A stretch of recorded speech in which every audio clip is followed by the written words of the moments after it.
Hi guys, कैसे हैं आप सभी। आई होप आप सभी बहुत ही अच्छे होंगे।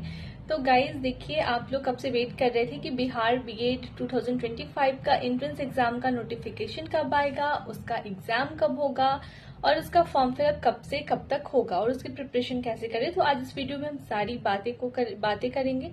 तो चलिए वीडियो को स्टार्ट करते हैं। वीडियो स्टार्ट करने के पहले गाइस, अगर आप मेरे चैनल पर नए आए हैं तो प्लीज मेरे चैनल को सब्सक्राइब कर दीजिए, वीडियो को ज्यादा से ज्यादा लाइक एंड शेयर कर दीजिए ताकि जो भी अपडेट हो वो मैं आपको अपने चैनल के थ्रू जल्द से जल्द दे सकूं। तो देखिए गाइज, आपका जो नोटिफिकेशन है वो आउट हो चुका है और ये जो एग्जाम है वो कंडक्ट कराता है ललित नारायण मिथना यूनिवर्सिटी दरभंगा के द्वारा। ये जो यूनिवर्सिटी है उसके थ्रू ये कंडक्ट कराया जाता है और ये एग्जाम आपके पूरे बिहार में होता है। आप अगर बिहार में कहीं से भी हो तो आप इस फॉर्म को फिलअप कर सकते हो। और देखिए, इसका जो नोटिफिकेशन है वो आउट हो चुका है। तो इसका जो फॉर्म फिलअप है वो आज से यानी कि 4 अप्रैल फ्राइडे से स्टार्ट हो रहा है फॉर्म फिलअप होना।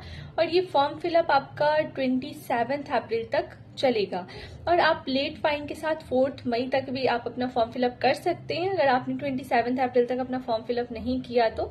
बट 4 मई तक क्या है कि आपका इसके साथ लेट फाइन लगेगा, तो आप उसके साथ अपना फॉर्म फिलअप कर सकते हैं। और इसका एग्जामिनेशन डेट भी सामने आ गया है। आपका एग्जाम 24 अप्रैल को लिया जाएगा, ये डेट शेड्यूल किया गया है और इसका रिजल्ट आपको बहुत ही जल्द यानी कि 10 जून तक देखने को मिल जाएगा। देन उसके बाद आपकी काउंसलिंग स्टार्ट होगी। और यहाँ पर देखिए, इसमें गवर्नमेंट कॉलेजेस भी मिलते हैं आपको और प्राइवेट कॉलेजेस भी मिलते हैं। और इसमें एक और क्वेश्चन आप लोग ने पूछा था कि फॉर्म फिलअप कौन कर सकता है, क्या क्वालिफिकेशन होना चाहिए। तो देखिए, इसमें आपका ग्रेजुएशन कंप्लीट होना चाहिए और उसका रिजल्ट भी आ जाना चाहिए। ऐसा कई बार होता है कि आपने एग्जाम दे दिया, उसका रिजल्ट नहीं आया, फिर भी आप अगर आपका ग्रेजुएशन कंप्लीट हो गया है, उसका रिजल्ट भी आ गया है, तभी आप इस फॉर्म को फिलअप कर सकते हैं। अगर आप अपीयर में हो तो आप इस फॉर्म को फिलअप नहीं कर सकते हो। और उसके बाद देखिए, इसमें आप लोग बहुत बार पूछ रहे थे कि कैसे प्रिपरेशन करें, कौन सी बुक से प्रिपरेशन करें। तो अब आपके पास ज्यादा टाइम नहीं है, अभी आपके पास 1-1.5 महीने का ही टाइम है। तो आपके लिए सबसे बेस्ट रहेगा कि आप किरण पब्लिकेशन का एक प्रीवियस ईयर क्वेश्चन ले लो, क्योंकि प्रीवियस ईयर क्वेश्चन आप लोगे तो उससे आपको पता चलेगा कि उस एग्जाम का पैटर्न क्या है, किस टाइप के क्वेश्चन पूछे जाते हैं। तो उसके थ्रू आप अपना अच्छे से प्रैक्टिस कर लोगे। और उसमें ओएमआर सीट भी आता है, तो आप ओएमआर सीट के थ्रू ही अपना प्रिपरेशन करना। तो उससे क्या होगा कि आपको टाइम मैनेज करने का भी एक पता चलेगा। और आप जो प्रीवियस ईयर क्वेश्चन लोगे तो उसमें जितने सेट होंगे वो सारे सेट आप बना लेना और उस सेट को आप बार बार बनाओगे तो वो अच्छे से आपका रिवीजन भी हो जाएगा।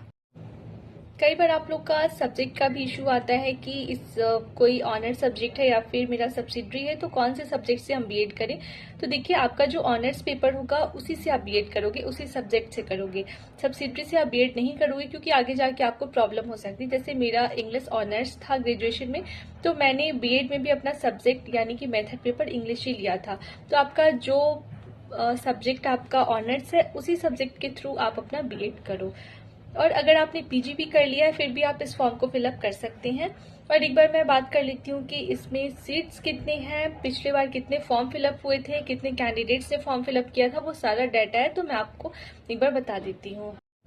इस बार जो है वो टोटल 14 यूनिवर्सिटी है पूरे बिहार में, जिसमें कि 314 कॉलेजेस हैं। और इसमें अगर सीट की बात की जाए तो लास्ट ईयर 37,300 सीटों पर नामांकन लिया गया था और इस वर्ष सीटों की संख्या बढ़ने की भी संभावना है। इसमें कुछ सीट्स ऐड हो सकती हैं, वो आपको नोटिफिकेशन के थ्रू पता चल जाएगा।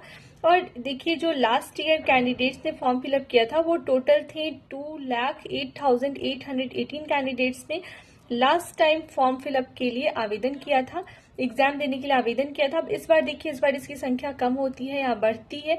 मुझे तो लगता है कि संख्या इस बार कम होगी, क्योंकि अब जो हो रहा है वो बीपीएससी के एग्जाम के थ्रू ही टीचर की बहाली हो रही है। तो देखिए आगे क्या होता है, जब फॉर्म फिलअप हो जाएगा तो इसका आपको टोटल नंबर भी पता चल जाएगा।